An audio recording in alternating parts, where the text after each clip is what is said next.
नमस्ते प्यारे बच्चों, एक बार फिर से मैं आपका स्वागत करती हूँ हिंदी ऑनलाइन क्लासेस में। बच्चों, जैसा कि आप जानते हैं हम पाठ पढ़ रहे हैं पाठ 5 रानी बिटिया। इससे पहले हमारे 2 सेशन हो चुके हैं।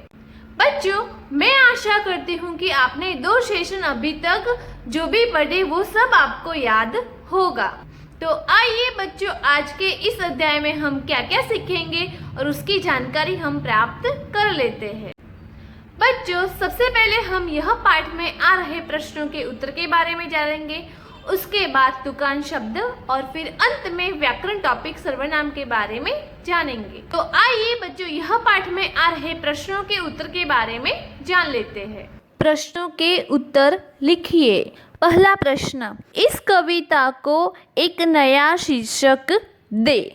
उसका सही उत्तर है, इस कविता का शीर्षक है भारत मेरा देश। दूसरा क्वेश्चन, भारत के कुछ प्रमुख शहरों के नामों को मानचित्र पर ढूंढे और साथ में उस जगह की कोई खास बात का पता कर उस पर चर्चा करें। इसका सही उत्तर है दिल्ली, जयपुर, अहमदाबाद, वडोदरा, सूरत, कोलकाता, मुंबई, पुणे, हैदराबाद, लखनऊ, भोपाल और रांची आदि सारे भारत के प्रमुख शहर के नाम हैं।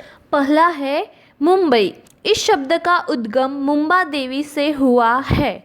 मराठी लोग इसे मुंबई या मुंबई व हिंदी भाषी लोग इसे बम्बई ही बुलाते हैं। यह शहर इंडिया के तीसरी सबसे बड़ी स्टेट महाराष्ट्र की राजधानी है। इंडिया का पहला एयरपोर्ट भी मुंबई में बना था। इसके अलावा मुंबई का ताजमहल होटल पहला 5 स्टार होटल है। मुंबई में गेटवे ऑफ इंडिया सबसे प्रसिद्ध पर्यटन स्थलों में से एक है। यहाँ की प्रसिद्ध मिठाई लड्डू यानी कि मोदक, बासुंदी, श्रीखंड, मलाई कुल्फी और हलवा आदि है। और यहाँ के वड़ा पाव और भेलपुरी प्रसिद्ध है। दूसरा है दिल्ली।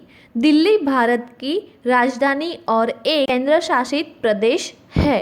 दिल्ली जनसंख्या के तौर पर भारत का दूसरा सबसे बड़ा महानगर है। यहाँ पर बोली जाने वाली मुख्य भाषाएं हिंदी, पंजाबी, उर्दू और अंग्रेजी है। यहाँ पर इंडिया गेट, कुतुब मीनार, हुमायूं का मकबरा, अक्षरधाम मंदिर, इस्कॉन मंदिर, लाल किला और भी कई देखने लायक जगह है। यहाँ की प्रसिद्ध मिठाई व्हाइट गाजर का हलवा, खुरचन, कराची हलवा आदि है। और यहाँ चाट, छोले भटूरे, रोल, पराठे आदि भी प्रसिद्ध है। तीसरा है चेन्नई। चेन्नई को पहले मद्रास के नाम से जाना जाता था। यह तमिलनाडु की राजधानी है। चेन्नई को भारत का स्वास्थ्य पूंजी कहा जाता है।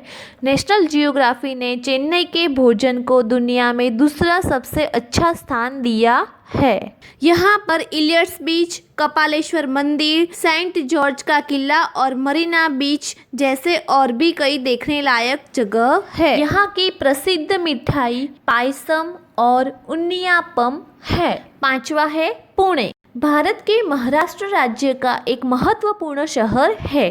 पुणे भारत का छठा सबसे बड़ा शहर व महाराष्ट्र का दूसरा सबसे बड़ा शहर है। पुणे में पत्ती समोसा और मिसल पाव सबको खाना पसंद है। और मिठाई में अम्बा बर्फी, चिरोटे और ओल्या, नाला, चा, करंजी आदि है। यहाँ पर सिंहगढ़, लवासा, लोनावला, कामशेत और भी कई देखने लायक जगह है। तीसरा क्वेश्चन है, भारत को रानी बिटिया अपना घर कहती है। क्या आप उससे सहमत है? इसका सही उत्तर है हाँ, भारत को रानी बिटिया अपना घर कहती है, उससे हम सहमत हैं। क्योंकि कवि रानी बिटिया के माध्यम से इंगित करते हैं कि परिवार का अर्थ सिर्फ घर के भीतर रहने वाले लोग नहीं, बल्कि पूरा भारत ही परिवार का स्वरूप है। तुकान शब्द।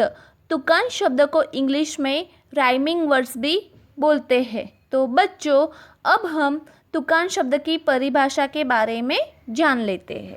परिभाषा, एक जैसी तुक या ध्वनि वाले शब्दों को तुकान शब्द कहते हैं, यानी कि कुछ ऐसे शब्द जिनके अंत के अक्षर समान होते हैं, जैसे कि भगत, जगत, नगर, मगर, नरम, गरम, भजन, वजन, बात, रात, बाजा, राजा, चरण, मरण, लहर, शहर, साथ, हाथ, मकान, दुकान, पानी, नानी, हवन, पवन। तो बच्चों, यहाँ पर आपने जो भी सारे उदाहरण देखे उसमें अंत के अक्षर समान थे, इसीलिए उसको तुकान शब्द बोलते हैं। आइए बच्चों, अब हम एक गतिविधि करते हैं। चित्र देखिए और तुकान शब्द चित्रों को मिलाइए। बच्चों, आपको चित्रों को ध्यान से देखना है और उसका उचित मिलान करना है। पहला है ताला, दूसरा है आलू, तीसरा है पेड़ और चौथा है लौकी। तो आपको यह चित्र देखने हैं और उसके सामने उसके तुकान शब्द लिखे हैं। तो अब हम उसका मिलान करते हैं। ताला का तुकान शब्द होता है माला, आलू का भालू, पेड़ का भेड़, लौकी का चौकी। प्यारे बच्चों, इस प्रकार आपको तुकान शब्द का अभ्यास करना है। तो बच्चों, अब हम कविता में से कोई 10 शब्द चुनेंगे और उनके 2 तुकान शब्द लिखेंगे। बढ़ के 2 तुकान शब्द चंडीगढ़, चढ़, रामेश्वर से घर, सरासर, अंदर से बाहर, जयपुर, पहुंच से सच, चमच, घूमने से देखने, छपवाने, चलते से मिलते, करते, भारत से सहमत, जगत, रानी से नानी, पानी, बोली से खाली, ताली, बिटिया से गुड़िया, दुनिया। इसी तरह हमने सारे शब्द देख लिए। बच्चों, अब हम व्याकरण में सर्वनाम सीखेंगे। सर्वनाम को इंग्लिश में प्रोनाउंस कहते हैं। परिभाषा, संज्ञा की जगह उपयोग किए जाने वाले शब्द को सर्वनाम कहते हैं, जैसे मैं, वह, आप, उसने, कुछ, कोई, यह, तुम, हमारा, वे, का, वहाँ, हम आदि। अन्य सर्वनाम शब्द भी उन्हीं शब्दों से बने हैं जो लिंग, वचन, कारक की दृष्टि से अपना रूप बदलते हैं। आइए बच्चों, अब हम उदाहरण देख लेते हैं। पहला नंबर, राम खेलकर आया, वह अब पढ़ेगा। दूसरा उदाहरण, रीता ने गीता से कहा, मैं तुम्हें पुस्तक दूंगी। तीसरा उदाहरण, यह मेरी पुस्तक है। तो आइए बच्चों, वाक्य द्वारा सर्वनाम का उपयोग समझते हैं। पहले वाक्य में राम संज्ञा है और वह शब्द राम के लिए प्रयोग हुआ है, यानी कि वह सर्वनाम है। इसी तरह दूसरे वाक्य में मैं शब्द सर्वनाम है। मैं शब्द का प्रयोग रीटा के लिए हुआ है। तीसरे वाक्य में यह सर्वनाम है, यानी कि इन 3 वाक्यों में वह, मैं और यह सारे सर्वनाम है। सही सर्वनाम शब्द चुनकर वाक्य पूरे करें। पहला है, देश का नाम भारत है। यहाँ पे कौन सा सर्वनाम हम लगाएंगे? मेरे देश का नाम भारत है। दूसरा, हमें देश का सम्मान करना चाहिए।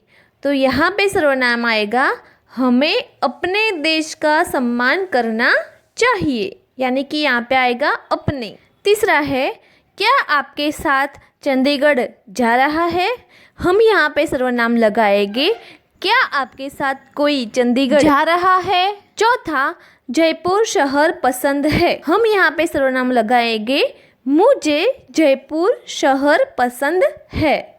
पांचवा, घर में पकवान बनाते हैं। यहाँ पे सर्वनाम आएगा, हम घर में पकवान बनाते हैं। आइए बच्चों, सर्वनाम के भेद के बारे में जान लेते हैं। सर्वनाम के 6 भेद होते हैं।